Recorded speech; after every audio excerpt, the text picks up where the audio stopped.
Round of applause to the filmmakers, please. Wow. What do you guys think of it? I think there's a lot to unpack, and I feel quite relieved now. I'm now the moderator, right? So my name is Tzang. I'm the moderator today, and I'm here to talk about the filmmakers and their films.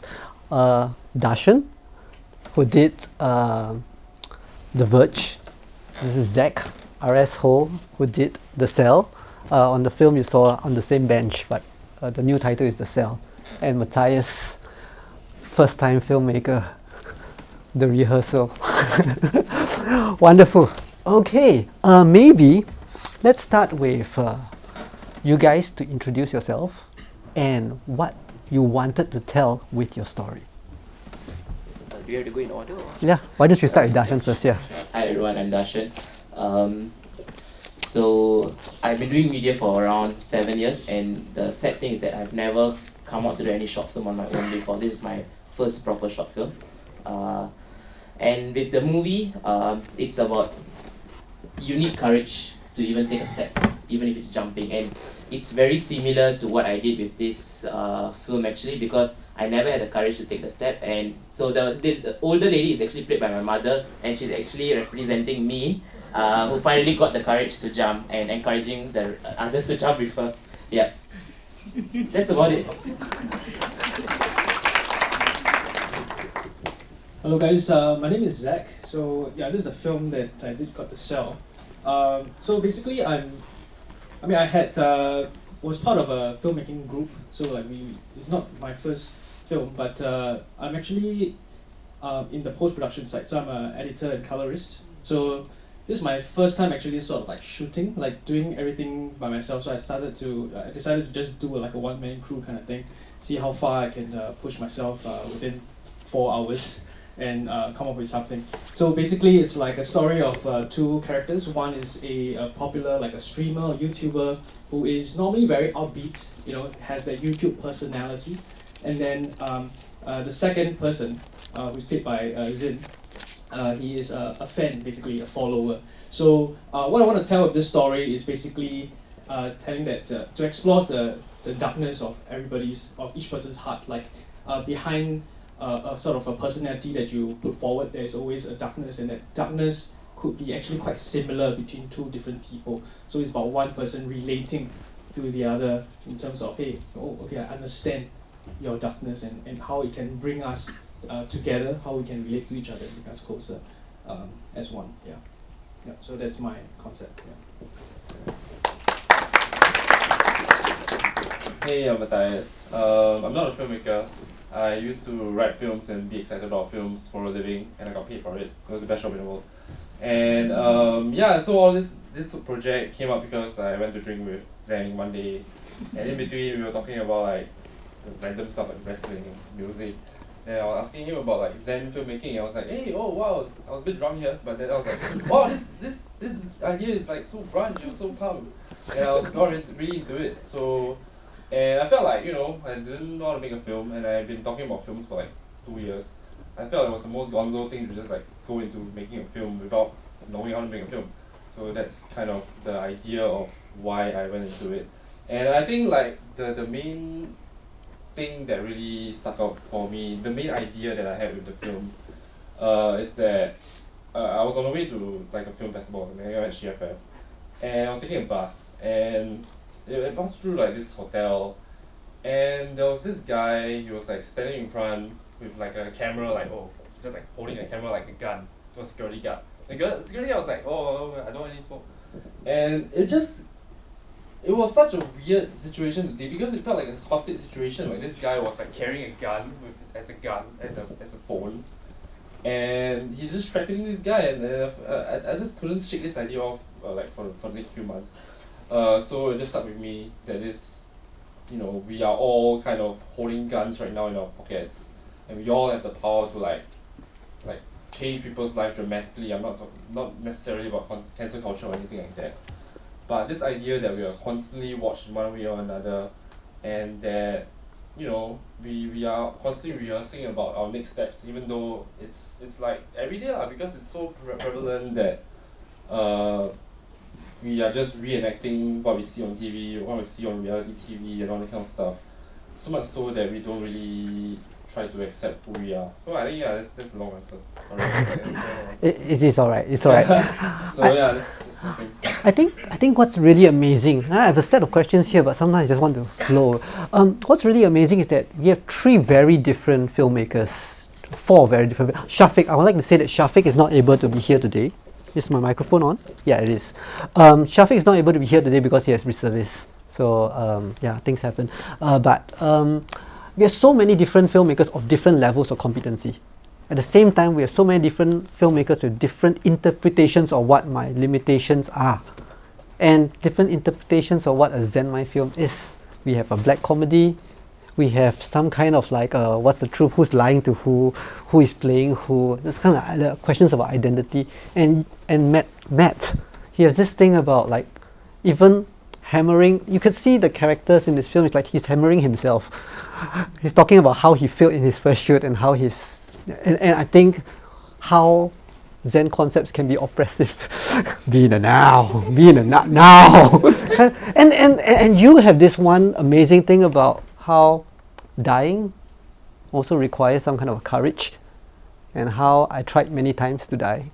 Wow, there's quite a lot of interesting ways of looking at life through your films, and it's not about Zen anymore, it's about the things that you want to talk about. So, question I want to ask is, as with a movement or a thought methodology, it comes with limitations. Are my parameters, it's supposed to be liberating, but at the same time I'm limiting them. You have to do this, you have a set of rules. How is this liberating? How do you work with these limitations? Do you find these limitations limiting or liberating? Any one of you can go. Yeah. I think there are some rules that are liberating. Like for example, I think it's not. I think you showed a little excerpt of it. I think you said like the script is there as a point of reference, but it allows you can change. Things can change. Things can happen along the way. Things can change. So this rule is liberating compared to because I was part of a sort of a independent filmmaking group, and we make like short films like 20 minutes, 30 minutes, and all that, like for film festivals and all that. So it's a very different process where we have a proper, like we have script, we have screenwriting, a screenplay, and then actors, we pay them, and then if we overrun, you have to pay them more, right? So like, and of course we have the whole crew. It's not a very big crew, I think about 10 to 20 in total. And there's always a tendency to take things off. Shortlist, have we done this shot? Or have we said this line? Have we said this line properly? Or we missed out 2 words? Could you, like it follows quite strictly to the script. And for this experience, it was liberating in a way that I could respond to things that in the environment. I can respond to, well, let's say it's going to rain, so what am I going to do? Like yours is like a downpour, like a flash flood or something. So like I think you adapted to it. So I think like there are rules that are there to provide some form of structure, so we can be free in a sense, because there are rules that allows change and allows flexibility and a good amount of adaptability here to it. Yeah, so it is liberating in that sense. Okay, so for me, I think it's liberating in the sense that I think most of the time when I think of making film, it's about time, crew, and money. And I think for this, the main thing that I didn't have to do was money. It was totally nothing. I spent nothing. It's only my time. And one more thing is that I feel that I don't answer to anyone. It's truly my creativity, what I want to express. Yeah, so I think it's the most liberating thing I've ever done in my life with anything to do with films. Yeah. Yeah, I also think it's a very liberating experience. I mean, I'm not a filmmaker, but I think when it comes to applying the concepts of Zen filmmaking, right, to other creative crafts, for example, like I was looking at Ivan, a film writer just now, and he was talking about how perhaps this can be applied to film writing, for example, or film critique, for example.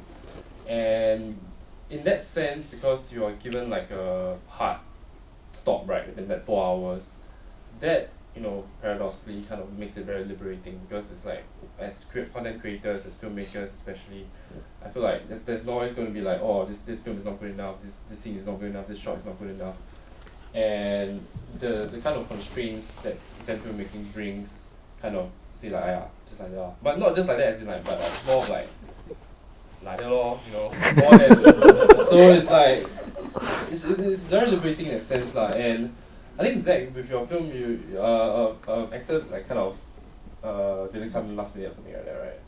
Oh, it was because one of them got COVID. So Oh yeah, I remember that. So we had to postpone the shoot to another Yeah, and yeah, that's like a worse than mine. On the shoot day also. Yeah. Yeah. I think one advantage I had with my film is that I work with actors, I work with my friends, my army friends, and I know them really completely, so I was really sure about no matter what happened, like literally like sky falling and everything like that, we could still make a film. So in that sense, it was liberating, and also I was very sure that everything would be fine in the end. Yeah. Thanks for saying that. I like the way he puts it, like a Singaporean version of Zen, right? It's like this, not this. But it's like that, lor. And wow, it's like a Singapore quote for what Zen is. Like that, lor. I think it's heartening the way you all talk about it. How time becomes this kind of a frame, a hard stop. But it's also not so much about doing it within a period of time. That's like a feat, right? It's also the time becomes like a parameter to force you to be selectively attached, to be more non-attached about not everything, right? Everything they talk about. I'd like to open up to the floor.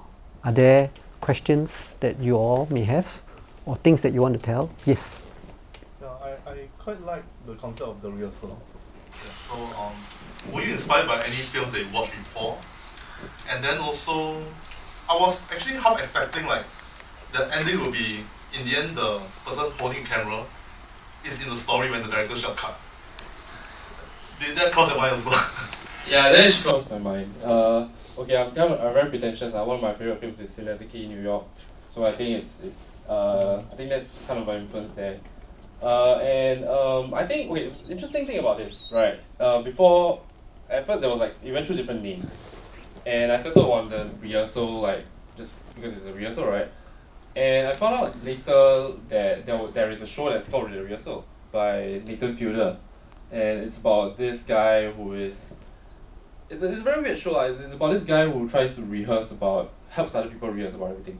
So it's about like maybe like people who say like, oh, you cannot rehearse raising a child. So this guy says like, oh, we're gonna help you rehearse raising a child. So it's like yeah, but those were my Singaporean New York was my main influence.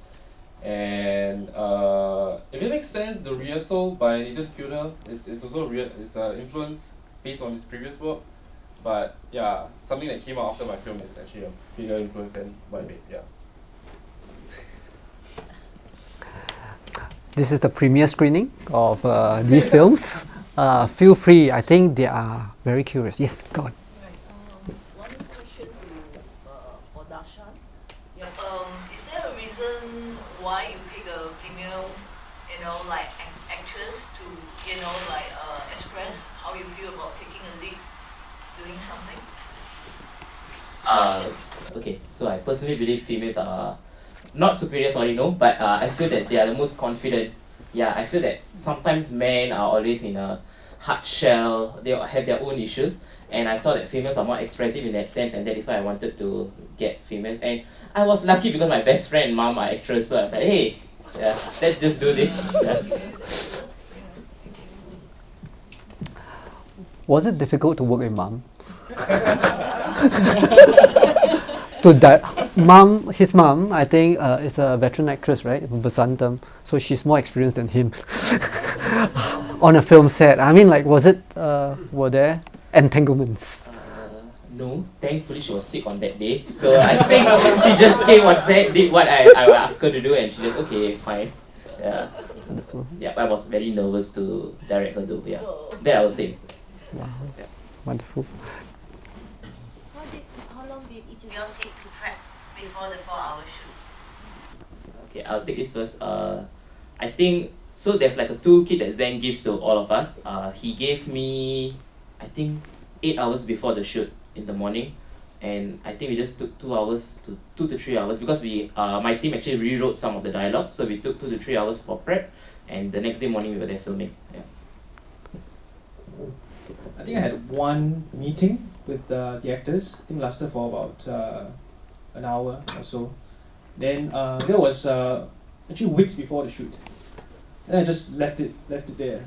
I didn't really revisit it, sort of like until only like a day before the shoot.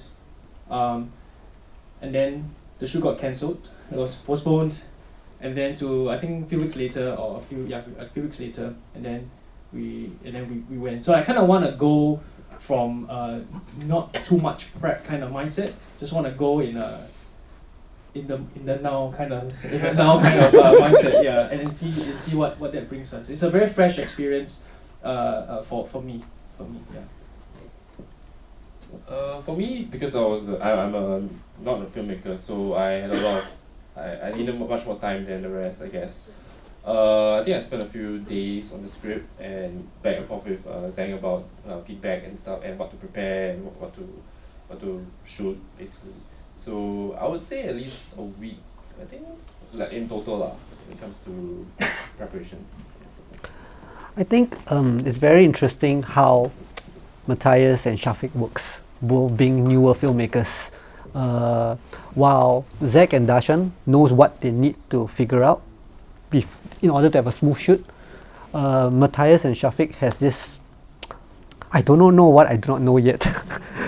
and I think it shows in his first shoot, right? In his first shoot, I think he wanted to embrace the chaos, but we forget that filmmaking is still very much a contained medium.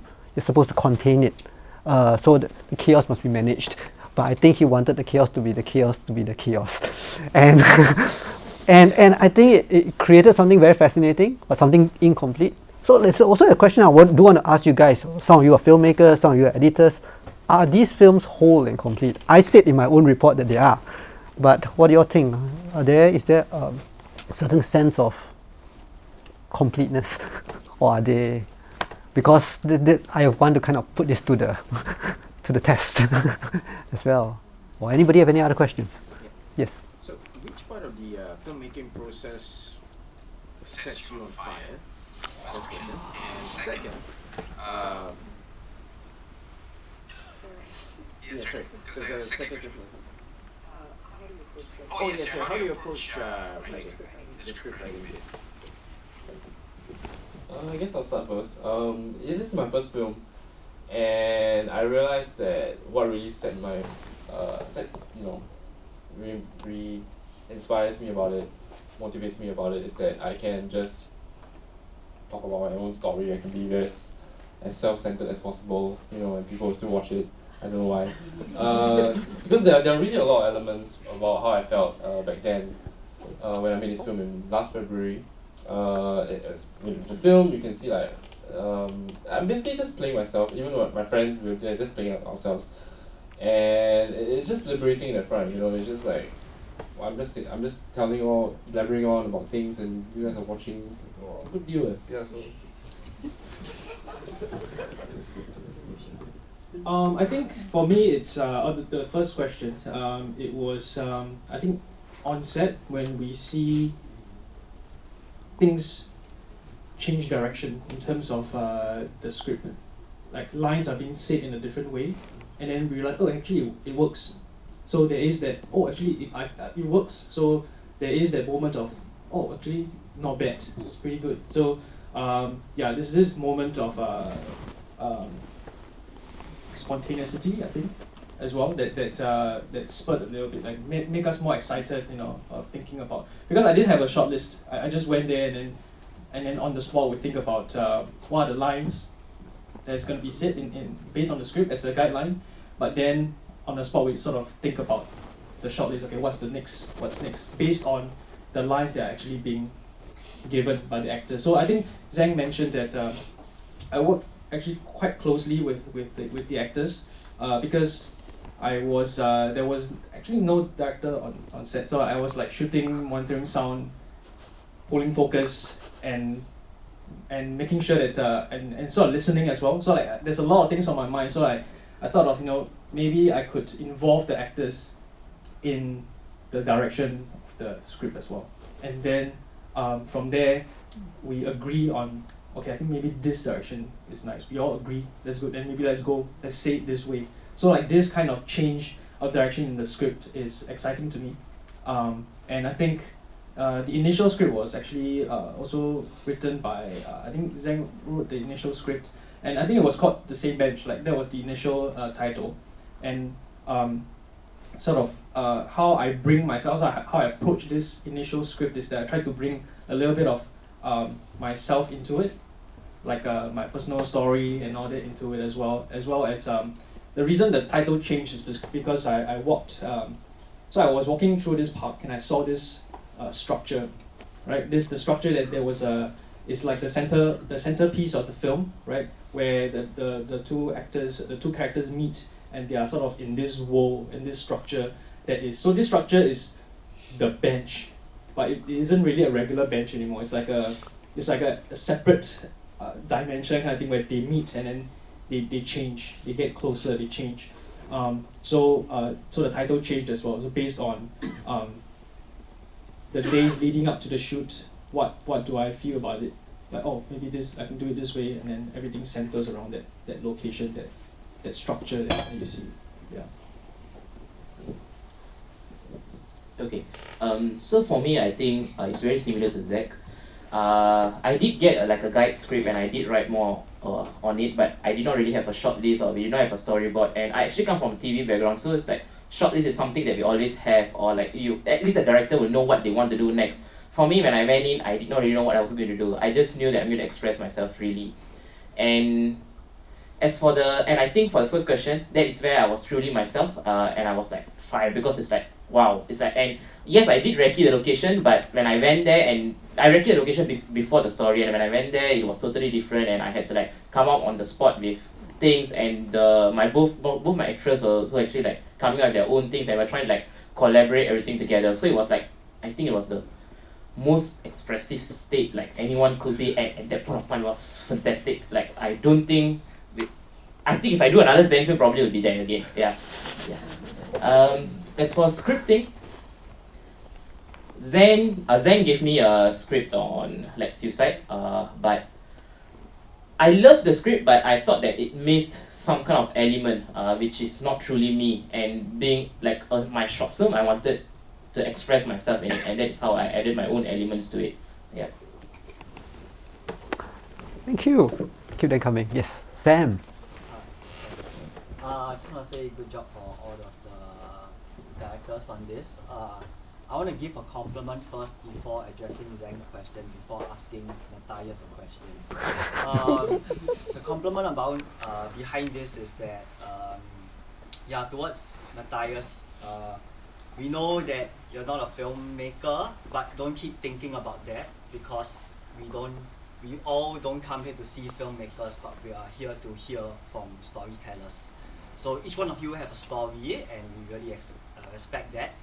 To touch on Zhang's part about film as a whole, I think something you can think about, Matthaeus, for your film was that before the last shot, there was where he's talking to himself, and then there's a person filming. Then you had this really wide shot of him just acting by himself. And I thought that would have been a great ending, because he is just rehearsing the rehearsal in his mind. Yeah, maybe that one last shot before that would have added a lot of things. And then for a question to Matthaeus was that, so the first film that didn't turn out so well, so what are some of the things that you learned that you put into the second film? Hey, thanks for the question, and thanks for that's a really good idea. I wouldn't think about it. And well, okay, so the first film was a complete disaster. Like it just failed before it even started.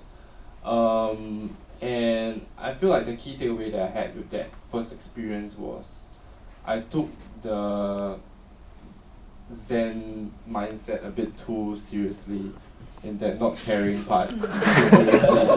And I just kind of trusted that everything would fall into place and I'll be able to tell a story from there. But I realized that there's really a lot that goes into filmmaking. There's really a lot that goes into telling a story, especially.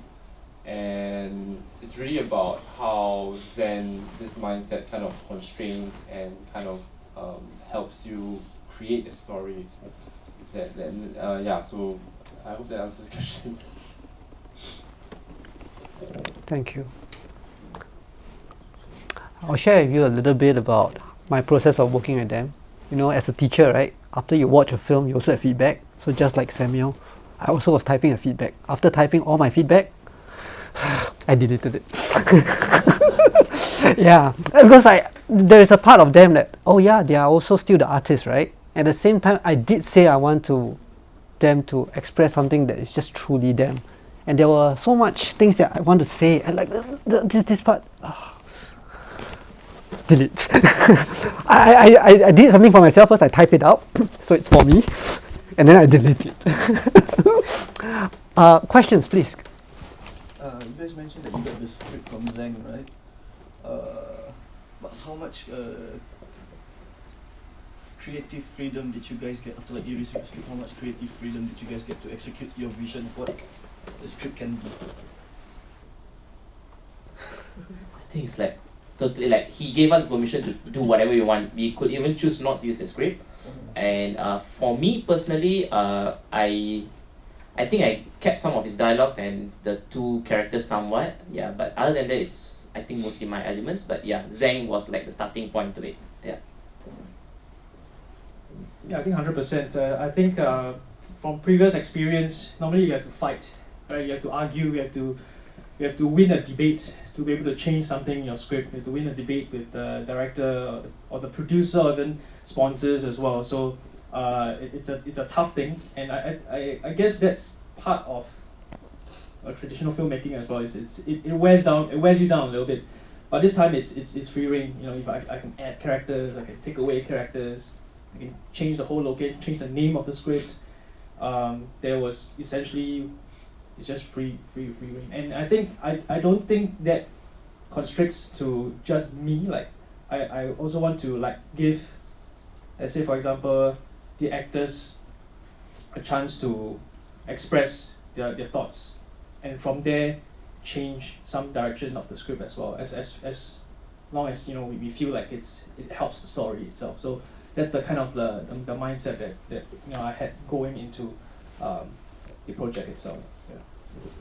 Just to explain, I wanted to have a toolkit at the beginning, right? Because I think it's too much to ask somebody to just make a film. It's no different from in a meditation class. A Zen teacher will provide a mat, provide a dojo, provide the time, provide the space. So I wanted to just start them out with something. I'm not expecting everybody to just get everything. I was even prepared to kind of like get actors for them. But I think when Darshan wanted to cast his own actors, then I realized that, oh, I don't need to provide so much. They start to bring their own mats, set their own. I even had a bell last time. No bell. Yeah, and they wanted to do their own thing. Come, let's. You have one. Yes. Yeah, I just wanted to find two questions. I think one, did you find that process healing? You know, yeah, I mean, of course, Zen thing, right? And I think the second question is, for non-filmmakers, is there something there for them to explore, especially with guys when you say the first time in the industry, but not really. But let's say now in the era of moving, everybody is like a filmmaker. Is there something that could be extracted and applied for the layman in part of the healing process? So I mean, the two questions are kind of tied. I don't think Is it healing? Wow. Yeah, exactly.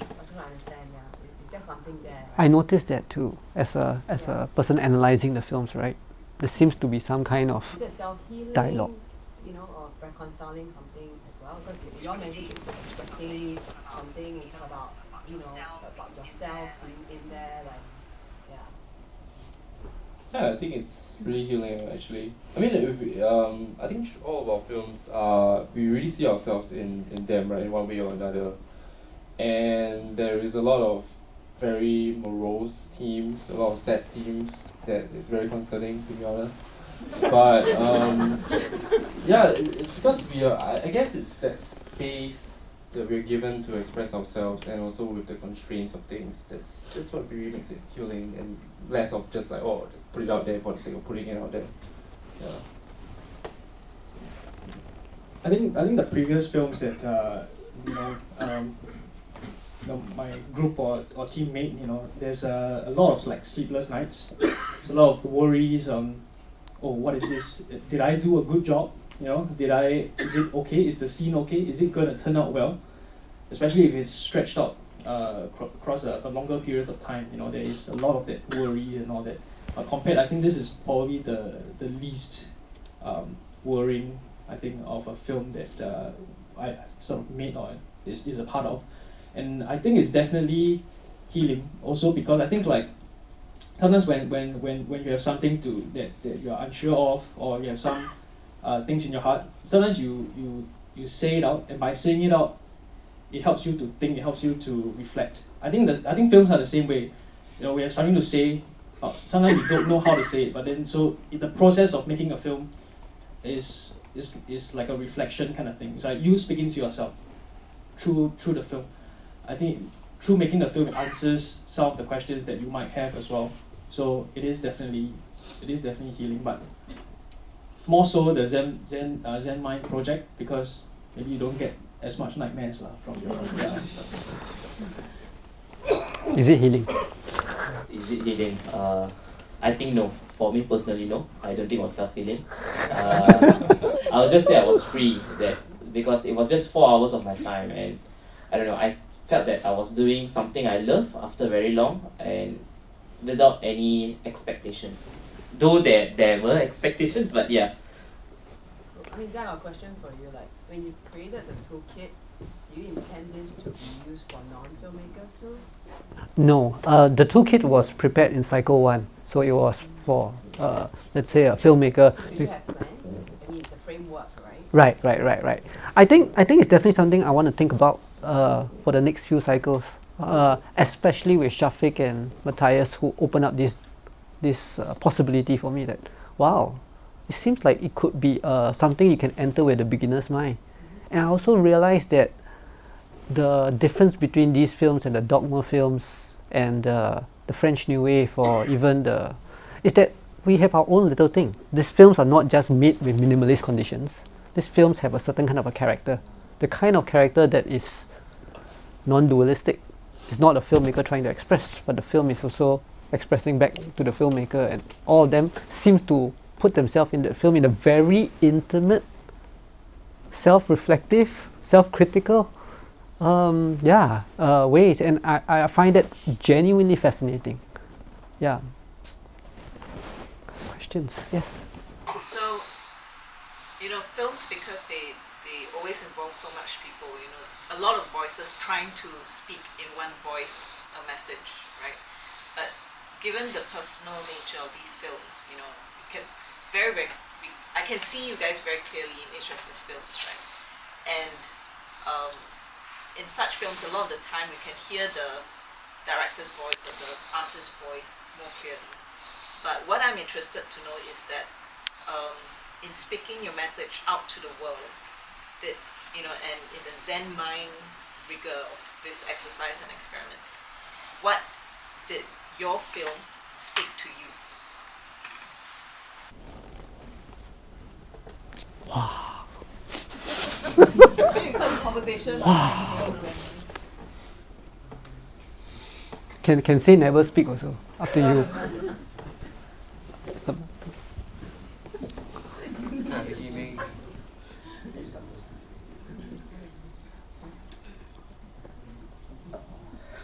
Because it's like you guys had a child, and then now your child is now speaking back to you. So what did your child say back? I think to me it's to not hold back. I think, I subconsciously I wrote it in a way that it was about me kind of, but I think when I watch the film, it makes me think that maybe I am it's my fault, I should not hold back, and I should just take a jump. Not in that manner, but in making more films and stuff, I think previously there was question on like how would current filmmakers adopt, or should all filmmakers adopt this Zen-Mind? And I think I also agree. I think not everything. I think that filmmakers who are like used to working with big crews and with all the processes of like a feature film, right? With big crews and all the involvement, can still take off some elements of Zen-Mind. I think what I've learned personally through the whole Zen-Mind process and of course making the film itself is definitely not be so stringent with the script and let sometimes things happen on set, and if we are too focused on making sure the lines are perfect, we miss the magic. We miss the magic of what's happening now because we are too focused on getting the script right, taking the shot list. Have I gotten this shot because of this shot so that the edit will be smooth, that kind of thing. But we miss the magic that's happening on set. I think on set there's a lot of things actually happening that we are unaware of because we are so focused on making sure we check all the boxes. And for me, it's the awareness of what I've taken out from this Zen-Mind, to be aware of your surroundings. And is there something that you can use that's happening in the scenario, in the situation, or in the environment that you can use to your advantage that could make the film better? Yeah, I think that's what I got out. Yeah. That's a really good answer. Wow. I think for me, it's because it's such a personal story about perhaps anxiety, about being seen constantly, right, and having to perform in one way or another, having to pretend to be someone in one way or another. And throughout the process, for me, my first attempt was terrible. It was completely like just letting go of the mic. And with how I kind of viewed the situation based on what my film said, I felt like I was holding the mic way too tightly and it's way too uncomfortably. And the main takeaway I had from it, and based on really the questions and the curiosity that everyone has about my story and our films, it really is about just holding the mic like fine, don't carry too tight, don't carry too loose, just be in the now to tie things in. Yeah. Thank you. I think it's a good time, to end it on this note. I think I just want to be mindful and respectful of everybody's time as well. We overran a little bit. So maybe I'll wrap this up. There's this QR code here. Anybody who you can scan it for a little bit of a feedback. Any filmmakers here who want to partake in the next cycle of Zen-Mind Filmmaking, you can indicate in this feedback form as well. And can everybody just give these filmmakers a round of applause. So, I want to take a moment also to thank my supervisor, Dr. Chow, my research assistant, Zalisha, over there, who helped me put the data together. And I think in my thesis itself, I dedicated my thesis to my dad. And I think it was him that, a person that's very, very different from me, but introduced something very, very novel that I could use today. Okay, so thank you very much, everybody.